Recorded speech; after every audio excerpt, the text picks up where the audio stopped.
And welcome. Of course, we are now moving into our third segment for today.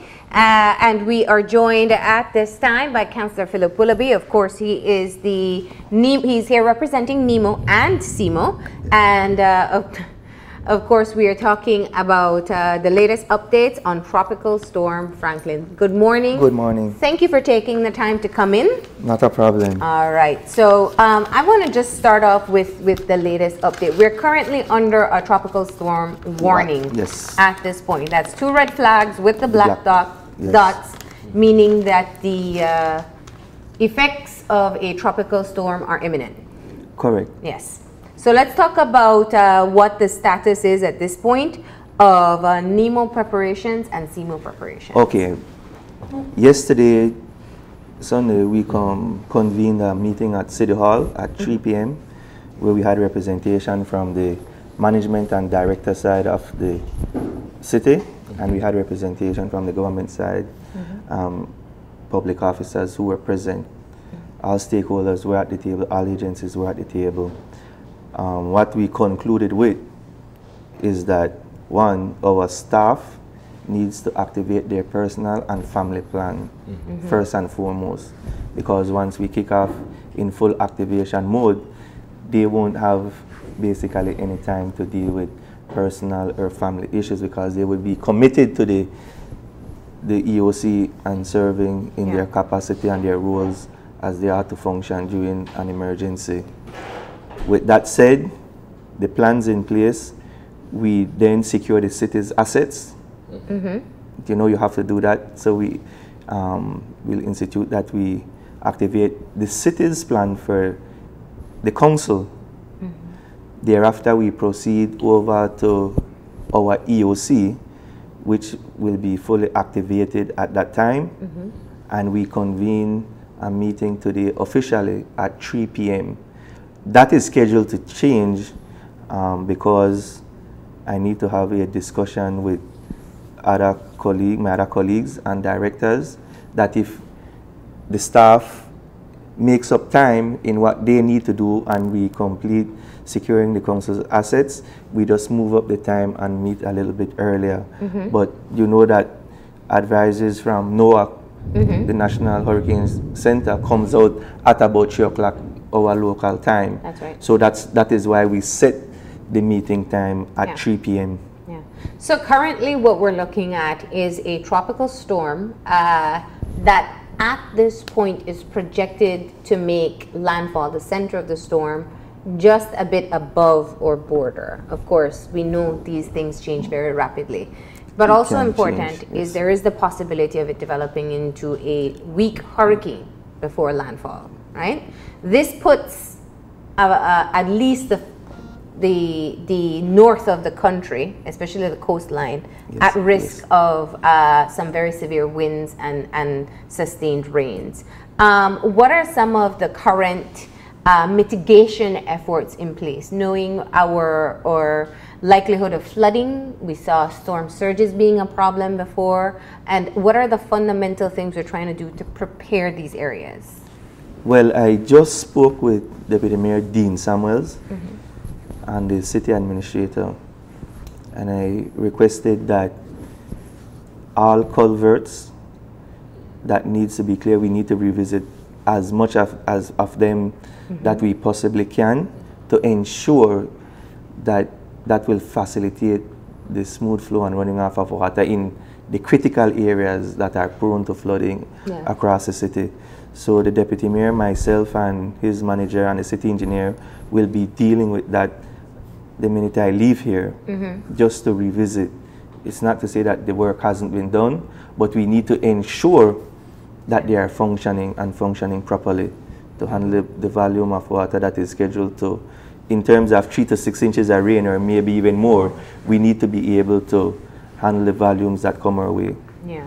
When you look at the flood-prone areas of the city, for instance, I know that the City Council and NEMO, or in this case CEMO, has posted signage for areas that are what we would say below well, exceptionally below sea level in that case. Right. What are some of these areas at present, given the fact that a lot of infrastructure work has been done to concretize streets and what have you? Well, that only facilitates the free flow and movement of vehicular traffic. That does not repel or deal with the issue of flooding. It's just to say that the streets are smooth, passable and accessible. So what is it we want to do again that will be in place as I leave is that the call it extension areas, especially at Crewman Lagoon area, West Nandiva area, the Janosha Boulevard area, and also the Gungulung area. We need to get in there with flyers in both English and Spanish for the Spanish-speaking community, probably even in the Mandarin language, which is universal to the Taiwanese Asian community, so that they are fully aware of what is happening at this time. And stay tuned to the local media as CEMO continues to put out these advisories. Now, obviously, as the representative for CEMO, we usually have two things to look at. One, or for us to be able to focus on. One are the flood-prone areas, the areas that would be severely affected by extreme winds or substantial rain. But also we know we are also a part of the facilitators for people who choose to evacuate from the Keys. Let's get some information there. For people who are in San Pedro, Key Cocker, and are thinking that they prefer to be safer inland, what's your advice to them about being able to move in and when? Okay, I believe, again, based on the advisories, CEMO will say at what point it was voluntary and at what point they are advising you to leave, or you should leave. That will be taken care of by San Pedro Water Taxi and Kikaka Water Taxi, San Pedro Express and Kikaka Water Taxi. They will be then dropped off at the respective location for these water taxis, and then my colleague Bernard Pitts, who is the head of the Transport and Evacuation Committee on the City Emergency Management side, along with Kevin Jenkins, his manager, will ensure with the government side, Mr. Ocean, that if these people, it is the intent to go farther inland, that the buses be provided and the logistical support be in place for them to be transported out the city. And then they go westerly from there. Now, we really only have today because the current, the estimated time, I believe they said, is about 2 a.m. when the storm will make landfall. What have we been preparing shelters in the event that people want to leave their homes? Are we going to have an indicator as to the times that these shelters will be opened for people to be able to have access? Well, based again on the advisories, because we always go back to the advisories. Agreed. We now hope that the business and commercial and industrial community take these advisories seriously, and then their staff, they can implement their emergency plan, and as well that their staff implement their emergency plan. Once that has been done, I think that locks up and seal on the business side of the city's operation.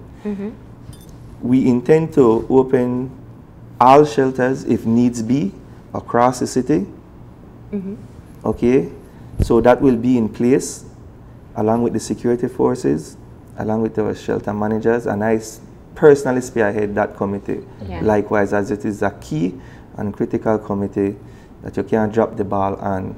So at the activation of our EOC, all of that will be in place. Our medical kits by the Ministry of Health will be in place. Relief and supply will be in place. And our people are ready to open a shelter, providing that residents want to occupy those shelters in those particular location where the shelters are. You know, Councillor Willoughby, we have seen over the years in your role where you have gone out personally to flood-prone areas or areas that are under threat of that may potentially be damaged. Go out and personally appeal to these people to evacuate. Right. And we know that there are always some challenges there, and the emergency crew must risk their own lives to go out there during that time.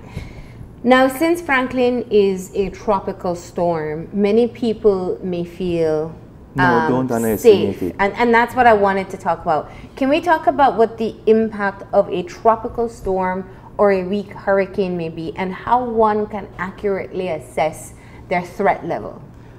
Okay, in relation to the communication side of what the emergency committee does, again, my colleague, Councillor Lachman Kuyar, will be dealing with that with Ms. Charlene Redon, who is the Director of Human Resources, to get flyers out, as I said, and try to get it in English, Spanish, and Mandarin for the Asian community, for them to stay tuned to the local media and not anyone else.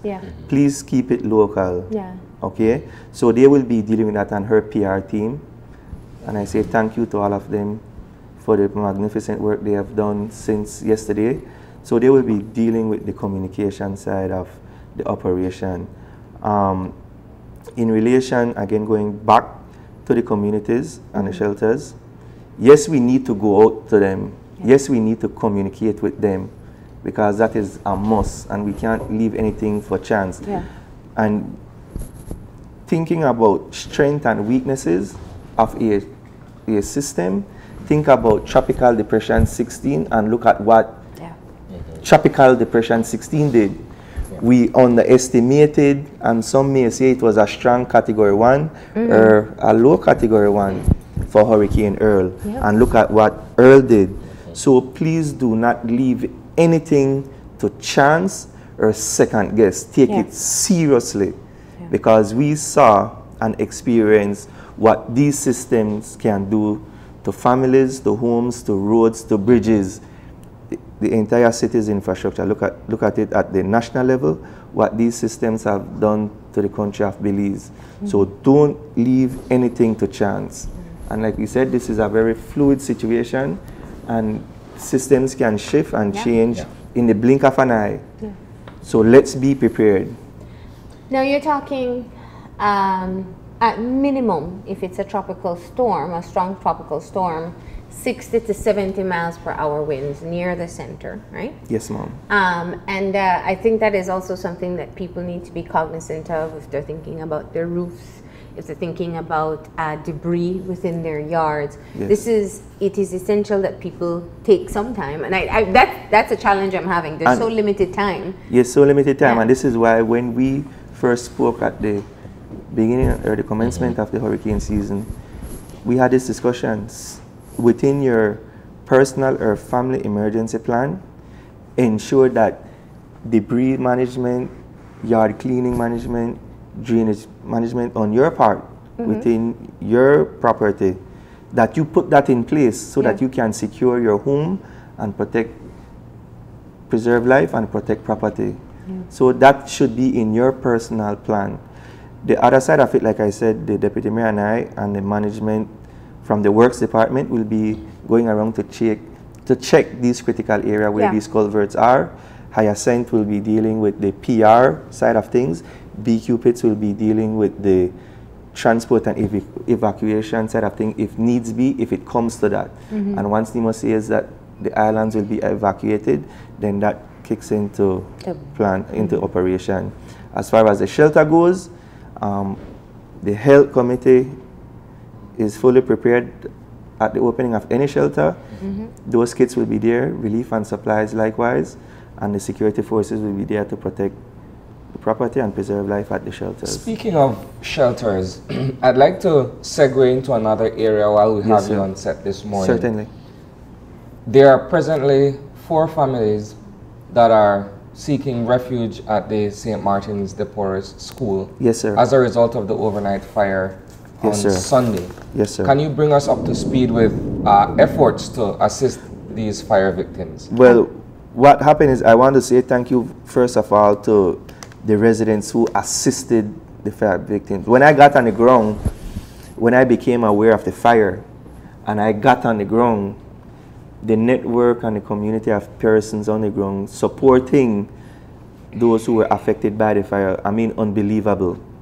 So when I got there, I coordinated with Mr. Commander Karkamov for Southside Command, and we requested that the affected individual or families, we huddle up or have them strategically and centrally located at the St. Martin's de Porres Primary School. We've opened since then 2 classrooms, of which 4 families occupied. I don't want to say 4 families because the structure that burnt, it was like one of those apartment type structures, right? Yeah. And maybe 3 individuals use one Yeah. apartment, and that's their home. Yeah. But that's 3 individuals. For home. For So home. you have 4 separate persons sharing one apartment, and that is what creates to say that there were the number of families, and we calculated to about maybe 6 or 7 if you look at it that way. One family, the Roberts family, they are staying with family members. That's 3. We have one, Mr. Israel Castillo and Juliet Humes, 2. The other family consists of 3 persons, 2 persons, and a remaining 3 persons. So that puts us to the number of 13 individuals that I met last night and assisted through NEMO. We provided mattresses for these individuals, blankets, bedding, a hygiene kit, and a small food kit for them, along with water. Sometime during the course of this morning, the Department of Human Services will be engaging with them, taking in basic information, doing their data collection, and then they will be further assisting those who were affected from the fire. I know that there was the loss of a little boy's life last night in the fire. I say condolences. I say condolences to the family, the immediate family members, and extended family members on the loss of their loved one. He was trapped in the building? Yes, ma'am. So I sympathize with them on this situation. And again, thanks to Ms. Duncan, Simeon Alvarez, and a guy, I believe he sings karaoke across from St. Martin's de Porres, an employee of BTL, Mr. Al Puche, and his wife. They assisted us in making the families or the individuals as comfortable as they could possibly do. In going into this morning, we left the school about 1:30 a.m. this morning, just to ensure that they were comfortable. I sympathize with their loss caused owing to the fire, but we need to pick up the pieces and collectively move on. I would like for all those who want to assist that we use the same methodology used in dealing with the Majestic Alley fire situation. Let's coordinate it and collaborate together so that we don't duplicate or waste any resources that may be duplicated during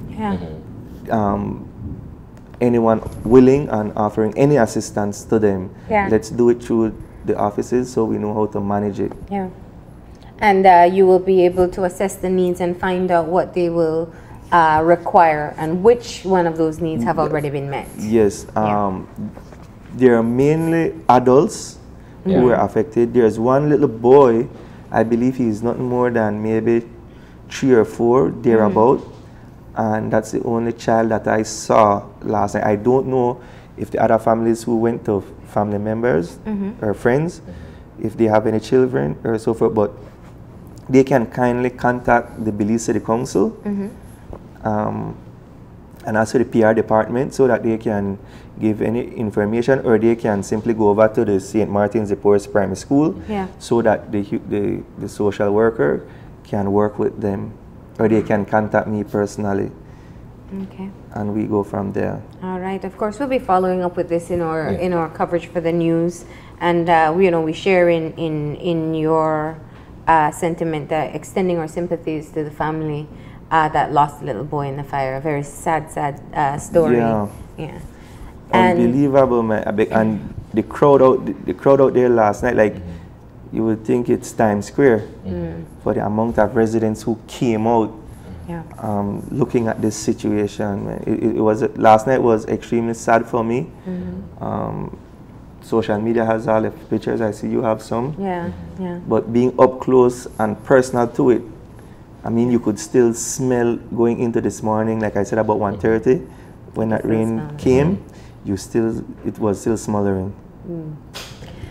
All right, so we have the fire, the families who have been affected by the fires to think of today. Yes, and of course, refocusing once again on Tropical Storm Franklin. I want to remind everybody to make all necessary plans. Councillor Willoughby, there are many people who may dismiss the storm or not take it very seriously because it's currently projected to make landfall just north of our border. What would you like to say to city residents specifically and those of the north about being prepared for the storm? Again, and I do this every time a question is asked, we go back to the advisors and keep yourself posted and stay tuned to what the local media houses are putting out there via the Ministry of National Emergency Management and the Met Office. You stick with that, you can't go wrong.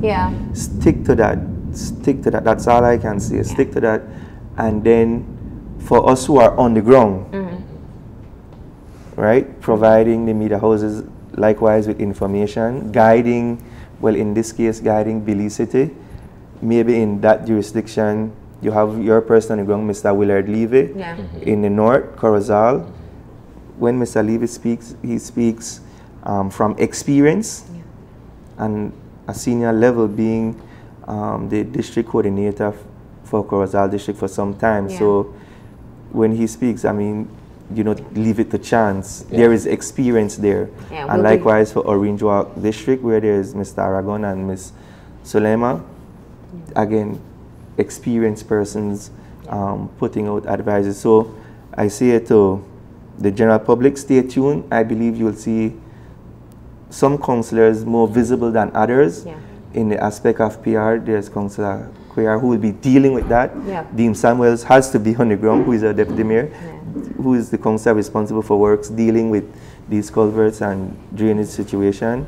BQ Pitts responsible for transport and evacuation, and myself liaising between the councillor with the portfolio for emergency management, coordinating with NEMO, Ms. Timrose and Al Westby. So we've been challenged, we've been tested, we've proven that we are worth our salt on the ground, and we stay committed and dedicated, especially during this time. And I say thank you to the staff, the dedicated staff of the Belize City Council, management and directors who are also engaged and involved to ensure that teamwork is what counts the most, without a doubt.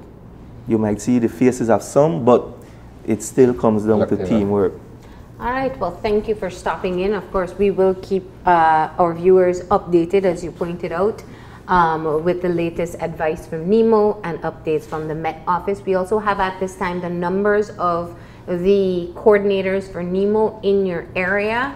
And while we have it up on the screen, you can also access it via our Facebook site, or you can go directly to NEMO's website to be able to see the latest advisories as well. Do you believe that you guys will be running straight through after the newscast? We will have updates, yes. You won't be online. I'm just asking so that, and I'm sorry to be doing this on air, but just in case you need any information, we will be contacting you. Don't hesitate, please. Definitely. Thank you so much, and we appreciate you taking the time to come in. Not a problem. To update us, because people are concerned, and we really do want people to recognize that while you may feel or you may feel that you're safe in your area, you do have to make the proper assessment and ensure that you are not putting your life or your property at risk, right? We're going to go ahead now and take our final break, and when we come back, we'll have our wrap-up, so stay tuned.